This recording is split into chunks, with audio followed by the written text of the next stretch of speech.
Mercredi 20 février 2019, mesdames, messieurs, bonsoir, bienvenue à toutes et à tous dans cette édition d'information sur la télévision Labari, une édition que nous ouvrons avec la signature cet après-midi entre la Commission électorale nationale indépendante permanente, la CENI, et la société retenue pour l'élaboration du fichier électoral biométrique en vue des élections générales de 2020-2021 dans notre pays. La société est dénommée Gemalto SA. La cérémonie de signature du contrat de prestation de services a donc eu lieu cet après-midi au Palais des Congrès de Niamey entre le président de la CENI et le représentant de cette société en présence du ministre en charge de l'Intérieur Mohamed Bazoum. Le résumé de la cérémonie avec nos reporters Sadou Doumi et Nasser Dantouf. En 2021, le Niger organisera différentes échéances électorales selon un chronogramme bien défini. Le respect de celui-ci se dessine du jour au lendemain. Un point important se matérialise à travers cette signature du contrat pour la fourniture du fichier électoral biométrique, maillon fort pour la tenue des élections libres, transparentes et apaisées. Le procédé, il faut le dire, est très technique. Il s'appuie sur un système de dédoublonnage géré par un personnel hautement qualifié. Les listes électorales biométriques sont un processus complexe, coûteux et chronophage. Elles présentent toutefois l'avantage d'offrir un produit fiable, c'est-à-dire un registre où chaque électeur est unique et son identité figée. Elle exclut donc les enrôlements multiples et ou fictifs et met en principe fin au vote multiple.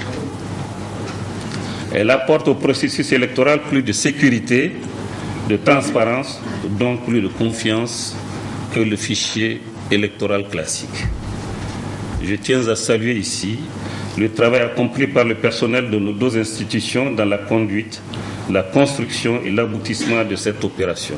Je n'oublie pas également toutes les personnes qui nous ont accompagnés de leur expérience, de leur savoir-faire, de leurs compétences dans les négociations que nous avons conduites, bien souvent jusque tard dans la nuit et dans des conditions quelquefois très difficiles. La société Gemalto SA est l'opérateur technique choisi pour l'élaboration du fichier biométrique. Nous sommes très heureux et fiers d'être parmi vous ici ce soir afin d'officialiser le partenariat qui lie notre société Gemalto à l'État nigérien. Notre présence ce soir témoigne de la confiance que l'administration nigérienne a bien voulu nous accorder. C'est un immense honneur pour nous et nous vous en remercions très sincèrement. Nous avons pris la mesure de l'enjeu et prendrons toutes les dispositions nécessaires afin que ce projet soit une réussite. La CENI s'appuiera sur l'expertise de Gemalto en matière de fichier électoral biométrique sur le continent, mais Gemalto s'appuiera aussi sur la grande expérience de la CENI en matière de gestion des élections. Nul doute que cette association permettra de répondre en tout point aux exigences des échéances électorales à venir. Notez que le choix de la société Gemalto a été soumis à plusieurs processus, de la présélection parmi 18 candidatures enregistrées au test d'évaluation des offres techniques à la notification d'attribution provisoire du marché et un long processus de négociation avec Gemalto, opérateur retenu depuis le 7 janvier 2019. La suite de ce journal avec la célébration aujourd'hui de par le monde de la journée mondiale de la justice sociale. Existe-t-il une justice sociale au Niger? Élément de réponse dans ce reportage signé Chebou Guisso et Ali Sissé Ibrahim.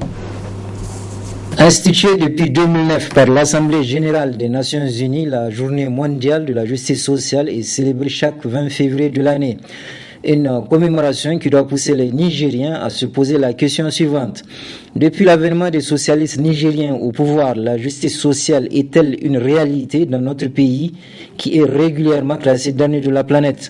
Pour l'acteur de la société civile Ibrahim Djouri, la justice sociale est loin d'être la priorité du gouvernement actuel. La première des choses qu'on peut regarder, c'est l'histoire de leur loi de finances. Parce que la question de justice sociale pose un problème de fond, celui d'utiliser les ressources publiques pour pouvoir réduire les gaps des inégalités. Et donc organiser la justice sociale à travers la redistribution des ressources publiques.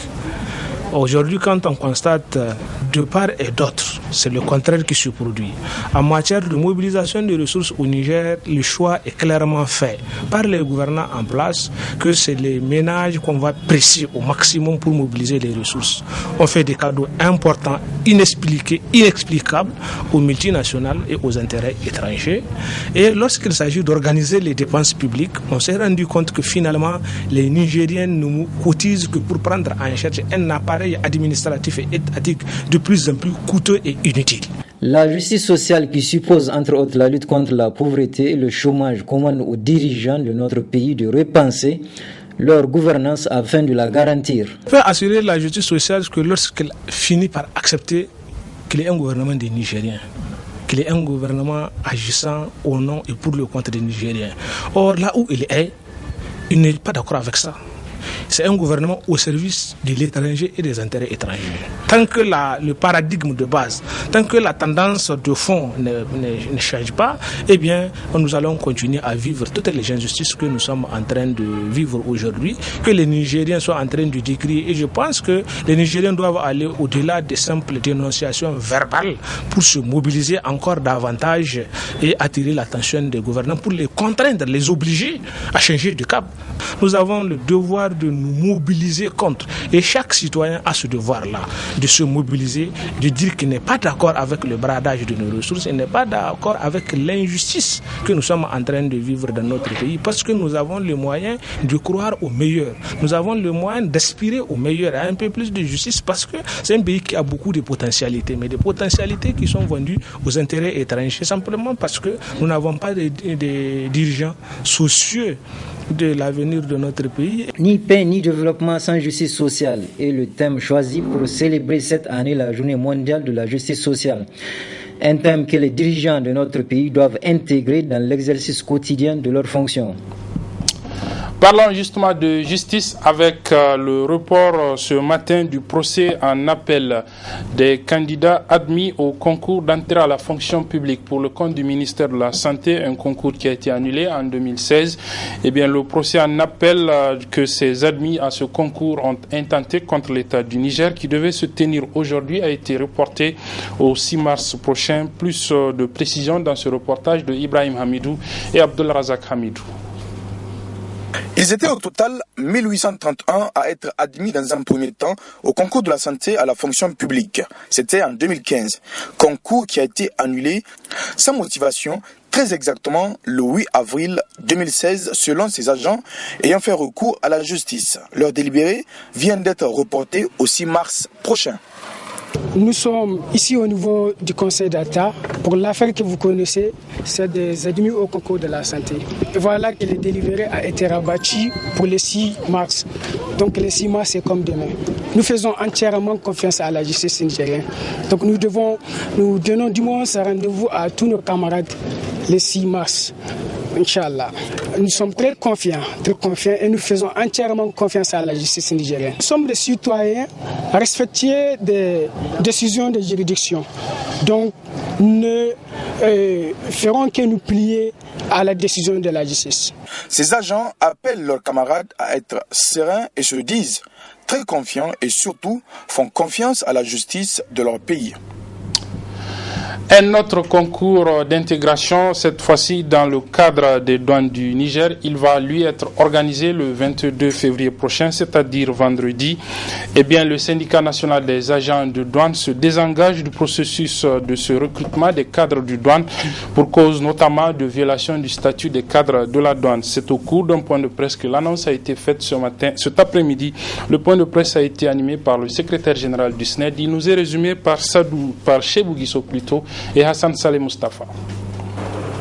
À 48 heures du concours de recrutement des spécialistes par l'administration de douane en violation du statut du cadre de douane selon le syndicat national des agents de douane SNAD, les membres du bureau de ce syndicat étaient face à la presse pour crier au scandale.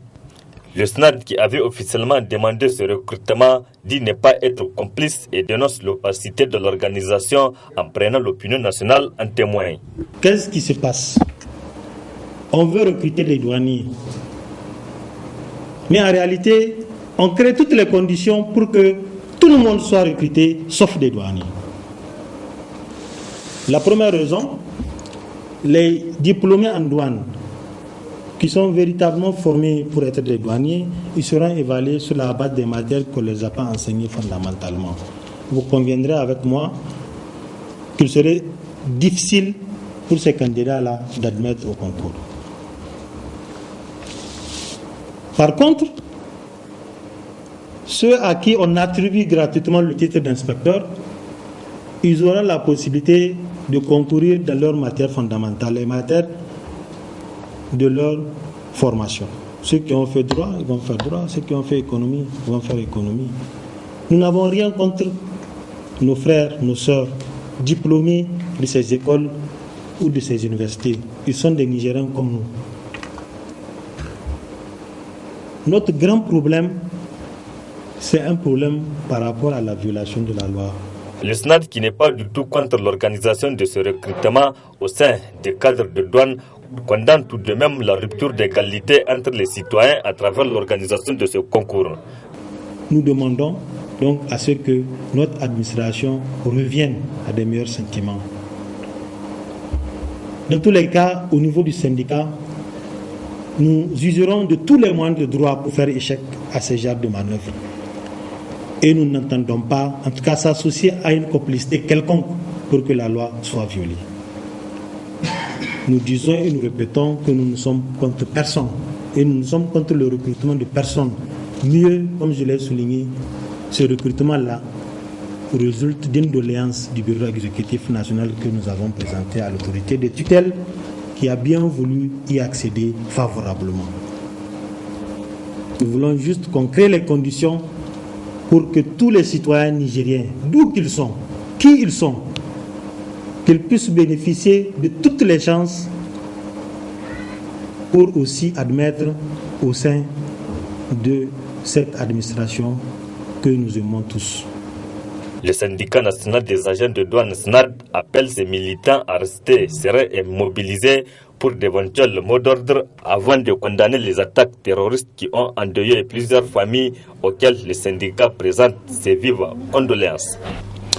Le 23 février prochain, il est prévu dans plusieurs capitales africaines une journée d'action contre le néocolonialisme français, notamment pour dénoncer le franc CFA. Et bien dans ce cadre, cet après-midi, le président de l'ONG panafricaine, Kémi Séba, a animé au niveau de la place Amadou Bakar de l'université Abdou Mouni Diofo de Niamey une conférence publique, résumée ici pour nous par Ibrahim Abdou et Ismaël Moumouni.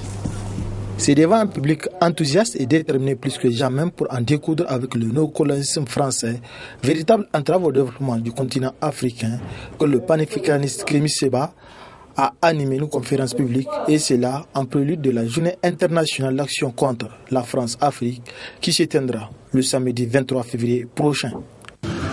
Vous êtes un pays qui symbolise plus que jamais ce qu'est à la fois le néocolonialisme français, mais aussi ce que signifie la résistance digne de citoyens africains face à l'inique, face à l'injustice et face à l'impérialisme de manière générale.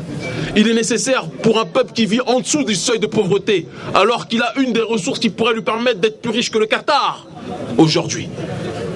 Il en va du devoir des peuples d'Afrique de prendre leurs responsabilités et de faire en sorte que ce colonialisme puisse cesser. Et cela ne viendra pas de la pseudo-intelligentsia africaine, je ne crois pas à ça.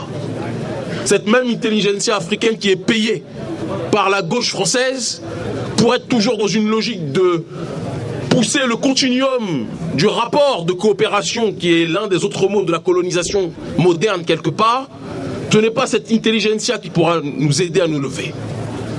Cette lutte que mène l'ONG Urgence panafricaniste entre dans la droite ligne du combat que mène l'UNUN, d'où le choix de la place AB pour la célébration de cette journée au Niger. L'UNUN de façon particulière, et sinon l'USN de façon générale, ne peut que se regarder d'accueillir des urgences, et enfin l'urgence panafricaniste, qui prêche un combat anti-impérialiste et un combat contre le néocolonialisme occidental, et un combat dans lequel on peut retrouver des sous-thèmes, des petites thématiques notamment comme la lutte contre le franc CFA, qui est aujourd'hui une question d'actualité nationale, voire internationale. Alors, il faudrait en tant qu'organisation syndicale marxiste-léniniste qui a pour option l'anti-impérialisme multilatéralisme et le panafricanisme, que nous puissions éclairer l'opinion nationale et internationale quant à l'intérêt que nous attachons à cette communication qui sera faite le 23 prochain, parce que pour nous, de défense de notre droite ligne idéologique notamment, comme je le disais tantôt, l'anti-impérialisme. Et c'est dans ce sens que nous avons décidé de l'accueillir ici à l'université de Niamey. Le panafricaniste Kémy Séba s'est dit optimiste quant à son combat, tout en demeurant confiant de l'engagement de la jeunesse africaine de mettre fin à cette colonisation. À cette occasion, le président de cette association au Niger invite la population de Niamey et alentour à participer au procès du peuple contre la France-Afrique le samedi 23 février prochain à l'université Abdou Moumouni de Niamey, quand il sera 15h30. La suite de ce journal, et puis vous le savez peut-être déjà, la hiérarchie militaire du Niger a interdit l'utilisation des appareils électroniques et des réseaux sociaux pour les publications de certaines images sur les théâtres d'opération à tout militaire qui se trouve sur le terrain. Une décision saluée notamment par des ex-soldats dans ce reportage signé Sadou Doumi et Hassan Saleh Mustafa. Dans cette correspondance de l'état-major des armées nigériennes qui circule sur les réseaux sociaux depuis quelques jours, il est formellement interdit aux militaires l'utilisation des appareils photo, caméras, téléphones portables et des réseaux sociaux sous peine de sanctions disciplinaires ou de poursuites judiciaires pour les personnels civils sous contrat. Une décision saluée à sa juste valeur par les anciens militaires. En tant que militaire, le fait d'utiliser des trucs téléphones et consorts, en réalité sur le service, c'est pas du tout sérieux, c'est pas bon, c'est pas normal. Ouais, parce que c'est ça qui nous amène tout ce problème, le fait des différentes attaques et consorts qui se passent sur les trucs dans le désert et consorts là, c'est le téléphone qui l'amène, la plupart. Parce qu'en principe, nous, à notre temps, moi je suis un ex-militaire, un retraité. À mon temps, moi, j'ai jamais utilisé le téléphone parce que c'est formellement interdit à un militaire de prendre le téléphone. Vous voyez, non? Tu le penses même pas, c'est même pas sérieux. C'est-à-dire, le téléphone, la cigarette, tout ça là, c'est formellement interdit en tant que militaire. Il faut vraiment, à l'heure du repos, là, tu peux quand même l'utiliser.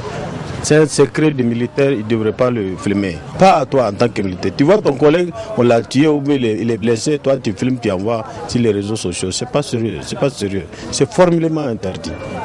C'est pas maintenant l'armée de maintenant, mais à notre temps, c'est formellement interdit. Cette décision qui est la bienvenue au Niger, un pays en guerre contre le groupe terroriste, notamment à l'est et à l'ouest, amène l'ex-soldat à lancer cet appel.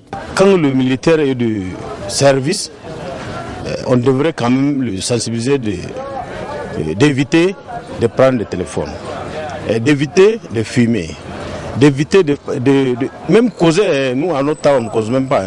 Si tu es de service, tu ne causes même pas avec quelqu'un. Même ton collègue, là, s'il vient, tu dis écoute, éloigne-moi un peu. Ouais, non, c'est comme ça. Parce que la sécurité, là, c'est la sécurité. Si toi, tu es de service, là, d'abord ta vie, la vie de tes collègues sont dans la main du Dieu et de toi. Ouais, non. Donc, tant que tu fais un faux pas, c'est fini, c'est fini. Tu vas éliminer tous les gens. L'interdiction de l'utilisation des appareils électroniques par les soldats en service fait suite aux publications des images sur les théâtres d'opérations militaires, parfois choquantes sur les réseaux sociaux. Un acte qui ne sert pas les hommes sur le terrain, en général, les hommes attrayés. 18 pays de la région du Sahel prendront part à une rencontre de la Commission climat pour la région du Sahel le 25 février prochain ici à Niamey. En prélude à la tenue de cette conférence, le ministre en charge de l'environnement était cet après-midi face à la presse pour expliquer les enjeux de la tenue de ce sommet des chefs d'État de la région du Sahel pour la Commission climat de la région du Sahel. Le résumé de ce point de presse du ministre de l'Environnement avec nos reporters Halidou Bourema et Nasser Dantofo. Le Niger accueillera le 25 février prochain une rencontre des chefs d'État, membres de la Commission climat pour la région du Sahel. En prélude à ce sommet face à la presse, le ministre de l'Environnement a d'abord défini l'objectif de cette commission pour le Sahel. Lors de la 22e conférence des parties à la Convention des Nations Unies sur les changements climatiques tenue à Marrakech en novembre 2016, les chefs d'État africains, sous l'égide de Sa Majesté le roi Mohamed VI du Maroc, ont tenu une conférence des chefs d'État dite Sommet africain de l'action, consacrée à ce qui a été appelé communément une coémergence continentale. Il s'agissait pour les pays africains de joindre leurs efforts en vue d'une action concertée et cohérente dans le cadre de l'action climatique mondiale. Il s'agissait donc pour l'Afrique, pour une fois, de parler d'une seule voix dans le cadre des discussions, d'aucun dirait des négociations sur les changements climatiques. Pour ensuite brosser les tenants et aboutissants de ce sommet. Il s'agit à présent de soumettre ce plan d'investissement à la validation des chefs d'État et de gouvernement, ce qui justifie la tenue le 25 février, c'est-à-dire le lundi prochain, d'un sommet des chefs d'État de la Commission climat pour la région du Sahel. Les chefs d'État et de gouvernement et les chefs de délégation vont connaître donc le rapport du plan d'investissement en climat qu'ils vont adopter et qui est assorti d'un programme prioritaire pour impulser les investissements climatiques dans la région du Sahel en vue d'anticiper, si vous voulez, sur les interventions, puisque c'est une œuvre de longue haleine. Le plan d'investissement a été élaboré pour la période de 2018 à 2030 et le programme prioritaire qui est en fait une séquence destinée à impulser, à préparer donc la mise à l'échelle des investissements nécessaires sera soumis dès le 26 février à une table ronde des partenaires techniques et financiers. Plusieurs activités seront au menu de cette rencontre, notamment une réunion des experts, une réunion des ministres, suivie du sommet des chefs d'État, sanctionné par une table ronde. L'agence de l'organisation du sommet de l'Union africaine 2019, Niger 2019, a donc initié ce matin une série de formations à l'intention des agents du protocole d'État de notre pays. Une rencontre d'échange de 2 jours qui sera animée par des experts turcs venus pour la circonstance. Le résumé de l'ouverture de cette rencontre de formation avec nos reporters Halidou Bourema et Adamou Soumana. Ils sont une soixantaine d'agents de protocole invités à prendre part à la présente rencontre d'échange en vue du renforcement de leurs capacités. Une activité rendue possible grâce à un partenariat fructueux entre l'Agence nationale UA 2019 et certaines structures. Dans le cadre de la préparation de la conférence des chefs d'État et de gouvernement de l'Union africaine, que notre pays va abriter en 2019, le FAFPA, conformément à sa mission, a signé une convention de partenariat avec l'Agence nationale pour l'organisation de la conférence de l'Union africaine Niger 2019, en abrégé Agence UA Niger 2019, pour la formation des acteurs chargés de l'organisation de cet important événement.